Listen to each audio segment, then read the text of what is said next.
If you're there with your team and you're all struggling, the best way to replicate the worst kinds of struggle is going to be in a physical capacity. If you're burning yourself into the ground, when you hit that wall, since you're the leader, your team is going to suffer. Your team's going to hit that wall too. We have egos. We think we're the best. But eventually, as you're running a business and the people that are on the front lines doing the thing, they're better at it than you. They spend more time there. Hire people that are smarter than you all day long because they're going to take you so much further than you can go. Welcome back to another episode of Integrator Secrets. I'm here with Joey Johan, and one of the topics that I've just been getting asked more and more about that I figured we'd dive into here together is like, what does the team structure look like for a successful high-ticket coaching program? Think about like the structure of a high-ticket coaching program. It's really like any business is you have departments and then you fill the holes in those individual departments. At a bare bones, it's delineating, figuring out what are the departments. For us, the structure that we use is marketing, sales, and fulfillment. Fulfillment operations, I think you guys do it like this as well, Andre, that kind of gets lumped into one. Product and the team on the back end. You go into those individual departments and you figure out what you're doing in each of those. So you think of marketing, right? Traffic generation and traffic conversion, right? There's different individual departments, individual things going on. Sales, you have appointment setting, but you also have closing. On the back end, you have actual fulfillment, but you also have things like finance, things that not a lot of people talk about, especially in this space. So you have to break it down in individual departments and then determine the needs. And that's the structural part of the equation there. Yeah, exactly. I always break it down the same way, Joey. It's like you have marketing, which is to generate traffic. You have sales, which is to convert the traffic. And then you have fulfillment, which is to deliver on the promise you made through that process. And if you break it down that way, it keeps things really simple and it allows you to focus in on whatever your skill set and expertise is. Like for me, we have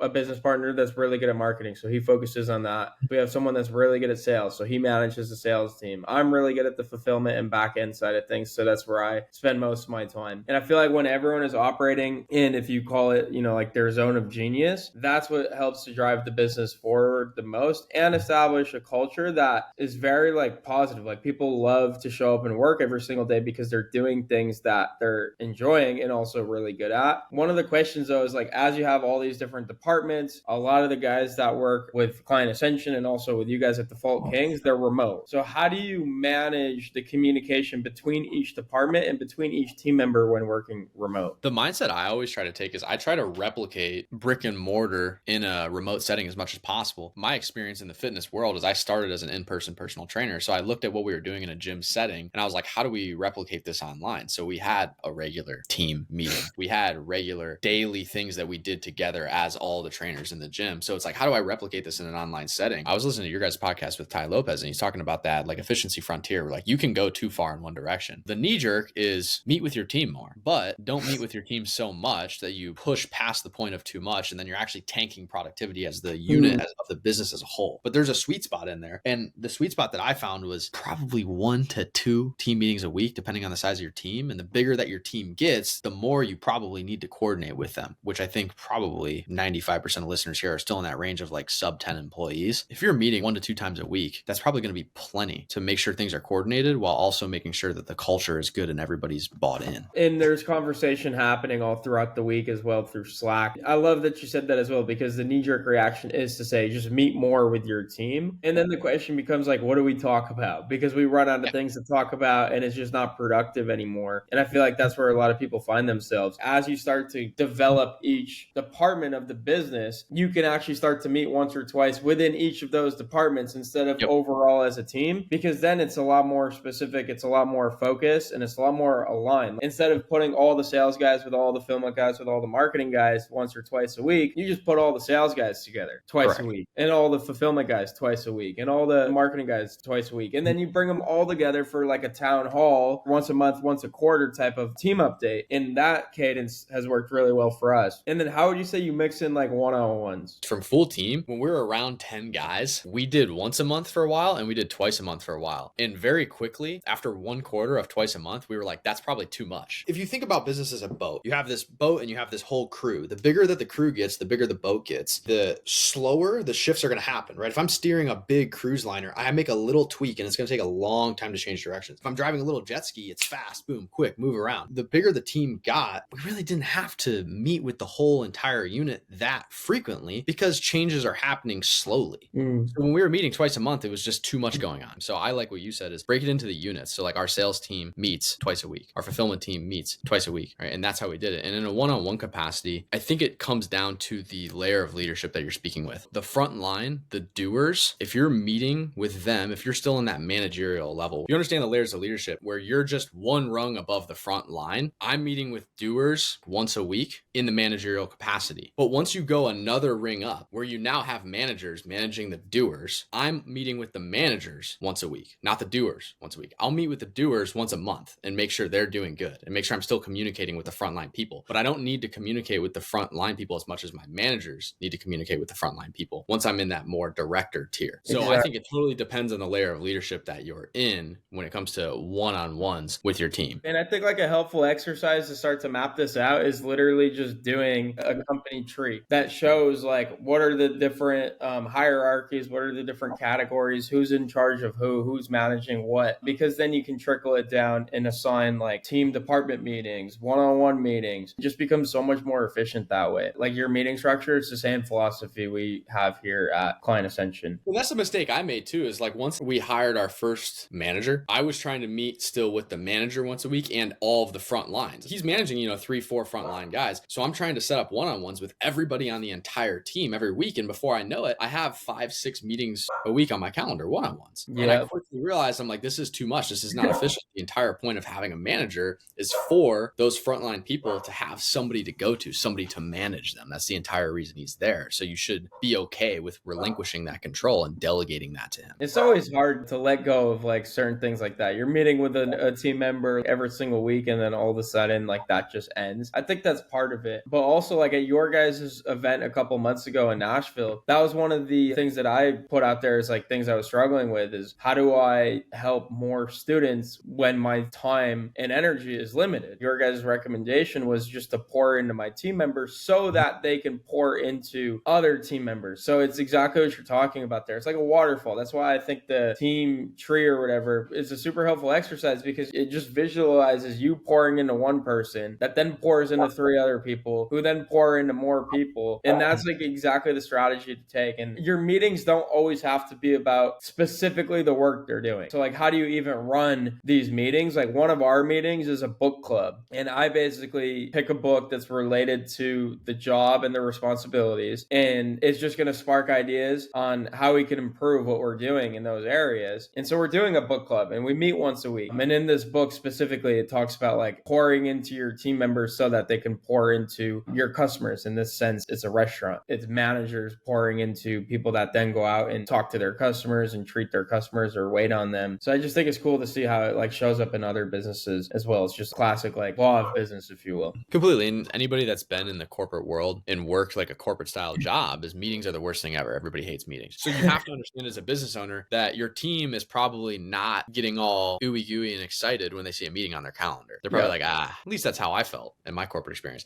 And so when you have intentionality around each of them, that makes it a little more enjoyable. They look a little more forward to those meetings. And a strategy that I was employing for a while was if we'd have 2 meetings a week, one would be pure strategy and catching up. It'd be like Monday, how did last week go? What are we trying to do this week? And then say we met again on Thursday or Friday, that meeting would be specifically tailored to training. So that was a little more fun because everybody knew Monday, it's more updates, talk, connect. How did the week go? What are we doing this coming week? And then Thursday, Friday meeting, that second meeting of the week, it would be more direct improvement and role play and brainstorming and things like that. So you can have recurring trainings, and a lot of people are scared to do that because it takes time. But ultimately, I think one of the best things you can do is constantly be training your team and constantly be sharpening. And we see this mostly in sales departments. When a sales team has constant training and they're constantly getting better and better, your close rate will be higher. But it still applies to things like client success. If my client success team is constantly role playing sticky customer service situations, they're going to get really good at handling them. So if my coaches are constantly learning more about nutrition, more about training, more about how to be more efficient with these workouts and how to cook and things like that, the clients are going to constantly be getting better service from those coaches. So I always think it's worth to have some sort of recurring meeting that is dedicated to just training. How often you do that, it's going to depend on your company. But at the peak, I had one a week on the calendar for training.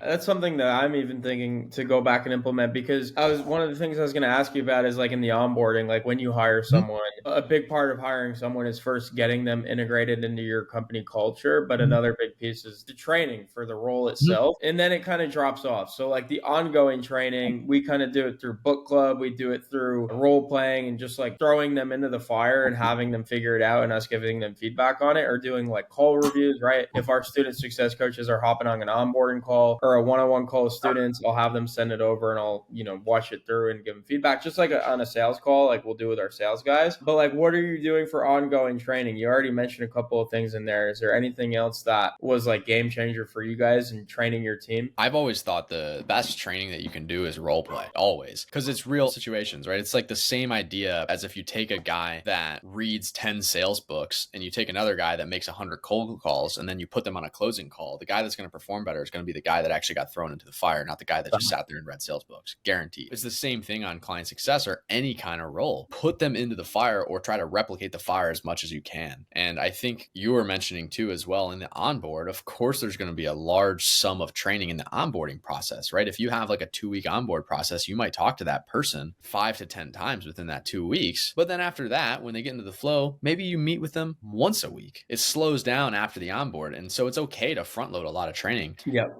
I think where people go wrong is when they completely cut it out after the onboard. You don't have to do as much of it, like you said, as you do in the beginning, but you want to have the consistency layer there. It's even helpful for you as a manager because things are always changing. You're always learning and improving. And so if that skill set and development, if your own personal development's not being fed into the rest of your team, then you're missing out. One of the things I kind of want to veer into is more of like the in-person stuff, right? So as you manage a remote team, it's all, Slack and Zoom, this sort of stuff. But then you have these unique opportunities to bring team members and students in the program as well together for events and retreats. Before this, you were telling me how you guys are all getting ready to do like an Ironman. I know you guys also did, I think it was like a Spartan race or something as well already this year. So talk about like doing physical challenges in person with your team members and how that's helped create like a closer tie with your team. I'm glad that you specifically said physical challenges. If you think about what a physical competition is in nature, it's a struggle together. So if you're there with your team and you're all struggling, the best way to replicate the worst kinds of struggle is going to be in a physical capacity. Like that is the best way to do it. And you know this too, because you were in Nashville with us, going up those stairs, giving guys piggyback rides and doing all kinds of crazy shit. And it was hard. And that's the best way to replicate that. And in those hard situations is when you actually build those bonds. This is an extreme example, but it's always a good example to come back to. And I always pull it when I'm talking about physical competition. But when people go to war, it's a physical struggle. It's a mental struggle too, of course, but they become so close because they struggled so deeply together. If we can replicate in a less extreme sense going to war by having physical competitions and doing offsites with our team that push each other to the brink of failure, that push each other to the brink of quitting, that's going to build a massive bond with your team. We've only done one offsite so far where we did a Spartan race together, but dude, it was amazing. Yeah, it's such a cool aspect because it is a fitness program too. So even though fitness in general and physical challenges in general are great for team building, it also feeds into like what you're trying to teach and get your students to do. So you're leading by going first and doing exactly what you're teaching them to do. And if you can't do it in a physical capacity for whatever reason, or you don't want to, find something hard that you can go do together. This is why you see a lot of like corporate team building events. It's a struggle. You're solving some sort of problem together. That's generally the premise of large corporate leadership training. They get everybody together and you go and you solve a problem as a team. And that's what team building is. You're getting ready now. I think you said tonight you're leaving to go on a 10-day fishing trip with your dad and your grandpa, which is super wholesome. I love that for you. The question here is like, how do you take time off as a leader, as a manager in a business? And how how do you prepare the team? Because I feel like a big reason why you're able to do this confidently, knowing that the business is not going to, fall off the grid while you're gone, is because you've built a really good team. So how do you kind of rally the troops and get them ready for you being gone for an extended period of time? I forget who I was talking to about this. I was on somebody's live stream and I was like in the chat talking to him about it. He's another ops guy. Anyways, I asked him this basically exact question of, hey bro, how do you balance just taking a rest? And the answer he gave me is, you are a liability for your team if you're not at full capacity. If you're burning yourself into the ground, working, when you hit that wall, since you're the leader, your team is going to suffer. Your team's going to hit that wall too. So you have to be aware of yourself and know when you need to take that time away. That way you can take that time off, come back, be the best version of yourself for your team. So I think it's important as a leader to do that, because if you're starting your own business and you're running your own business, it's very attractive to just work yourself into the ground. And I've worked myself to the point of getting sick. But what happens if you do that? Now you're out for what? 1, 2, 3 days? Again, you're a liability for your team if you're not at full capacity. It's super cliche. You can't fill other people's cups unless your cup is full. It's super cliche, but it's true. I have projects done ahead of time, and any projects that aren't done, I've kicked to the team. I've communicated with everybody. I've rescheduled meetings. I planned ahead. Communicate with your team, and I promise it'll be okay. If it's not going to be okay, if you're gone for a week, then you have much bigger fish to fry. That's the other reality of that situation too. Yeah, I remember reading one of Tim Ferriss's books, and he was talking about one of his favorite strategies in business is to just take a 2-week vacation every year, completely off the grid, completely disconnect with his team. When he'd come back, he'd look to see where his business failed and where it suffered, so he knowed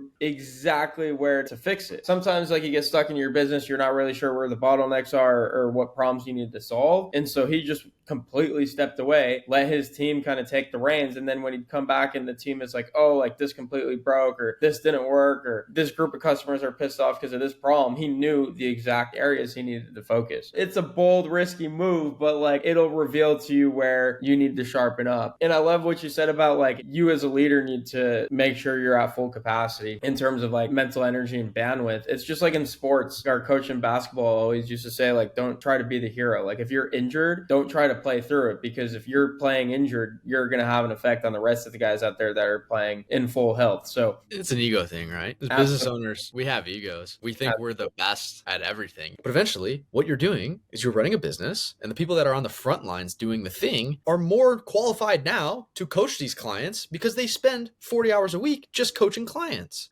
They're better at it than you. They spend more time there. And that's the reality for a lot of cases. And especially when you get into hiring, and I know that kind of gets in the weeds, but like hiring people with previous experiences at other companies that are doing similar things to you. If you're hiring a role or you're struggling in a certain department of your business, a lot of the times the answer might just be, you're not very good at this and you should probably hire somebody to do it that's better at it than you. So a lot of it's an ego thing, and you have to have a bit of an ego death there as a business owner to be able to just give the keys to somebody else, which is hard because your business is your baby when you're an entrepreneur. Hire people that are smarter than you all day long, because they're going to take you so much further than you can go. The Iron Man quote we'll end it with, he says, faster alone, further together. And so it's so true. Like you can move fast if you're just by yourself because you don't have to go through loopholes in the decision-making tree. But if you're with a team and you're moving as a unit, you'll just go way further anyways. Something I want to open up to the viewers as well is like our DMs are open. Socials are first name, last name on every platform. So at Joey Yochheim, JoeyYochheim. Mostly so we can acquire new business, of course, but it's also open to you guys to come and ask questions. So I've been doing this a lot in my YouTube videos as well. It's just opening the door for people to, man, message us on Twitter, message us on Instagram, send these nuanced specific questions to us. That's the entire purpose for us getting on here and having these conversations, is to provide that to you guys. Exactly. I always say this, but like, I don't like having closed door conversations. Like I like opening it up and talking in front of a group and masterminding. Essence of a mastermind is to get a bunch of people together, not just one or two. The links are always in the description of this video. I'm on Twitter, mostly Andre Hagel Jr. We also have clientascension.com and defaultkings.com for your program as well. For all of those out there that want to funnel hack us, thank you. Appreciate you, brother. See y'all next time.